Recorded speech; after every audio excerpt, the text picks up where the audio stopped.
What's up, everyone? Back for another beer review, and today I'll be reviewing yet another beer from Hop Butcher for the World, and they're out of Chicago, Illinois, and this is their Telehopic.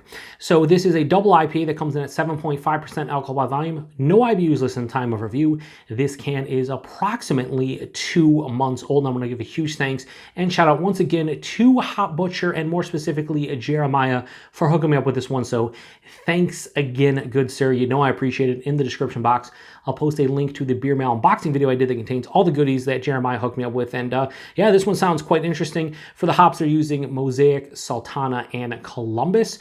And yeah, I'm ready. Now, here's the thing. A lot of like new age New England style IPAs do not use Columbus hops, maybe for bittering, but I know when it comes to like dry hopping or hopping with it, you don't see it a lot. And I'll tell you what, one of the best beers I ever had was from a brewery here local in the Western New York area, Swiftwater Brewing in Rochester, New York.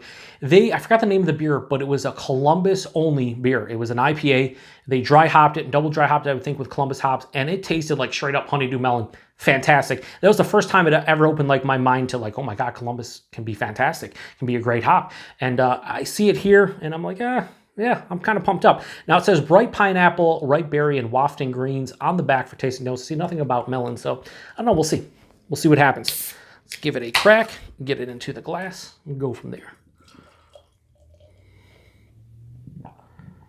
So this one isn't pouring out as light and like crazy hazy like the rest of the beers from them. This has more of like this bright orange color. Bright orange color, very murky and turbid, but not, not as crazy as some of their beers. About a 2-finger, off-white, creamy colored head. Yeah, it plays the role of New England style IPA. It just doesn't have like that milky kind of look that some of their beers have. Let's get a nose. Man, I'm pineapple 100%, but I am getting honeydew melon. And now it could just be my mind playing tricks on me and going, oh, Joe, you see Columbus on the label here as one of the hops, and you remember honeydew melon from your local brewery, so obviously it has to be in here, and maybe that's true, but it smells like honeydew to me. But yeah, that pineapple's huge. Almost, this review's already off the rails because what I'm about to say sounds stupid. Almost has a pina colada vibe. Almost getting coconut. There's no Sabro in here. My mind shot. My palate shot. Probably everything shot. Yeah, almost like a pina colada, like.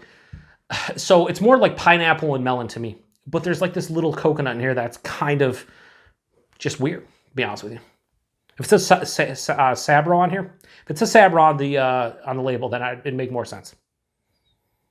But yeah, pineapple, melon, a little bit of coconut, wafting greens.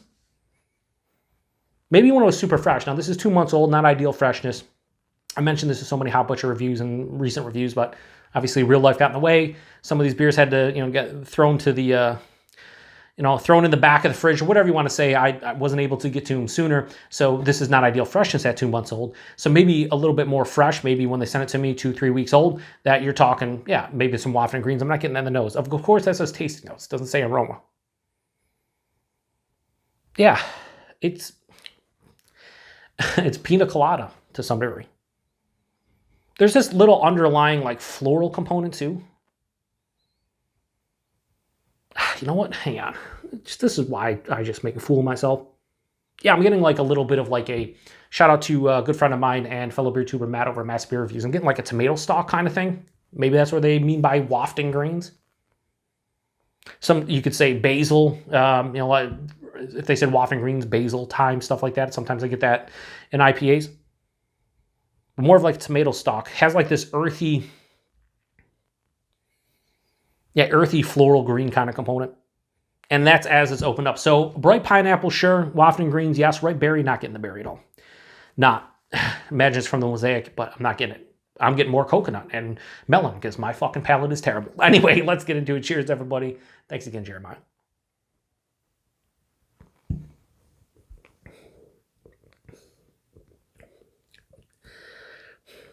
All right, so what I'm going to ask you to do is probably just turn off this review. If you don't want to do that and you want to see the train wreck through, just disregard everything I said in the first half of this review. Just do it. Just fuck it. Whatever. Whatever he said, wrong. Because it is. Because as I'm tasting this, fucking berry is running wild like Hulkamania in the 80s in here. Like, There's like, it's basically like mixed berry in the taste. It's fucking weird, but awesome, and also totally unexpected. Despite the fact I said in tasting notes, what I was smelling wasn't berries, and now I'm tasting it. Yeah, it's like mixed berries. It's like raspberries, underripened strawberry, and like a slightly tart blueberry. Not really blackberries, but those three berries. Mostly raspberry and like underripened strawberry. If you ever had like underripened strawberry where obviously they're not fully ripened, it has that more, it doesn't have like the sweet full-on strawberry. It's more like, I wouldn't even say tart, but just like not as sweet. That hits me right at the front of the palate, which is why it just kind of threw me for a loop. The bright pineapple hits right after that. So the pineapple is the only thing that really carried over from the taste as far as like the fruit is concerned. No melon, no coconut, because this guy's palate is fucking horrendous. So yeah, bright pineapple, sure. They say, was it berry? Ripe berry? Yeah, that's for sure right at the forefront. As it passed through the palate, that, you know, the wafting greens they're talking about, I'm getting this like floral, earthy, tomato stock kind of vibe. And it's nice. It's not really bitter. It just introduces something that isn't like a sweeter fruit, which is nice. That carries on to the back of the palate. This one finishes a little bit sweeter. There isn't a much, so this is one of the few Hop Butcher beers where there isn't, to me, like a discerning bitterness. More often than not, I have a mild to moderate bitterness from Hop Butcher. Sometimes it has, I mentioned how they do the hybrid of like New England style with West Coast, where you get the bitterness from the West Coast style, mixing in with like the sweeter New England style kind of aspect. This one, though, doesn't have a lot of bitterness, a very small, minute touch on the back end. Body on this one is also thinner. I think I mentioned in the scrap metal review that the body wasn't as robust. This one's lower side medium body. The mouthfeel also, this is the first Hop Butcher beer for me where the mouthfeel is not out of this world dynamite. It's still good. It's soft and smooth. It doesn't have the creamy, like pillowy type of feel that some of their other beers have. The body and mouthfeel are good, but they're not exceptional. They're not excellent. They're not out of this world. They're not next level for this beer. This is the first beer I had from them where the body and mouthfeel, and mostly the mouthfeel, kind of falls short of what their standard is. For me, again, this is just 2 months old, my palate, the whole nine. Not to say it's bad at all. Like I said, it's still good. It's just when I compare it to their other beers, the mouthfeel is lacking a bit.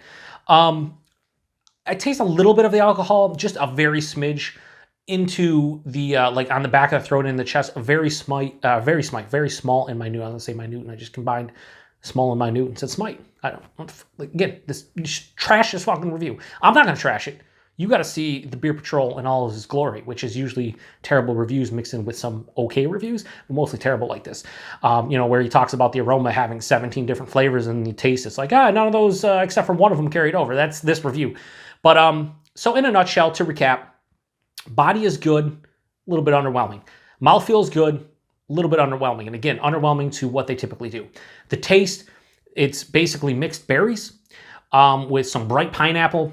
And I said bright pineapple, I was reading right here, bright pineapple, mixed in with like a little bit of like a tomato stock, earthy floral kind of note. A little bit of bitterness on the back end, finishes a bit more sweet, touch of alcohol stringency, but ever so slight. Overall, this is a good beer. It's a really good beer. I have no problem giving Telehopic from Hop Butcher a straight up 4 out of 5. I would go a little bit higher, maybe even into the low 4.25 range if the body and mouthfeel were typical for what I've had from them. For me, though, it's a little bit, like I said, underwhelming. So I have to knock it down to a 4. Honestly, if the mouthfeel was very similar to the rest of their beers, this probably get like a 4.15, just a low 4.25. As is, though, a 4 out of 5 is a really good score. I think it's pretty tasty. I like that pineapple berry medley type of thing. I do like it. The monotony of the sweet fruit is broken up by that tomato stock, earthy floral type of note that is midway through the palate. I wish there was a little bit more bitterness. So yeah, there's some things I wish were better for my palate, but overall, 4 out of 5, still a really good score. If you've had this one before, let me know what you think about it. Price and availability, price point, $14.99 a 4-pack, really good price like most of their beers. And then availability, Chicago. If you live in or around Chicago, you can get Hop Butcher. And if not, then you probably should trade for it because most of their beers are delicious. This one, really good. I wouldn't, see, here's the thing. If you ask me what Hop Butcher beer should I try for the first time, this wouldn't be at the top of the list. And I'm just being honest with you.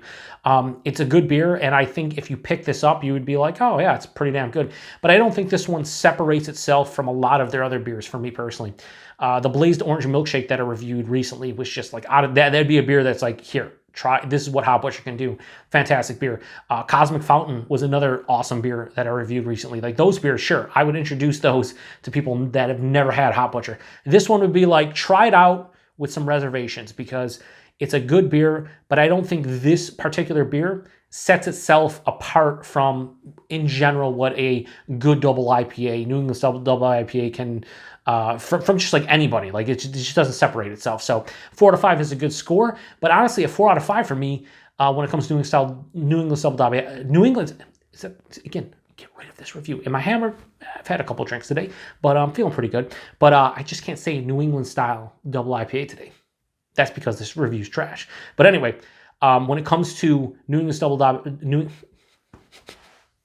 I'm still going to post this to show you guys all my glory, how I am terrible at reviewing, and anybody can do this. I don't deserve the 1,000+ subs I have. Not at all. I don't know what the fuck I'm doing, and this just proves it. But I'll say it one more time.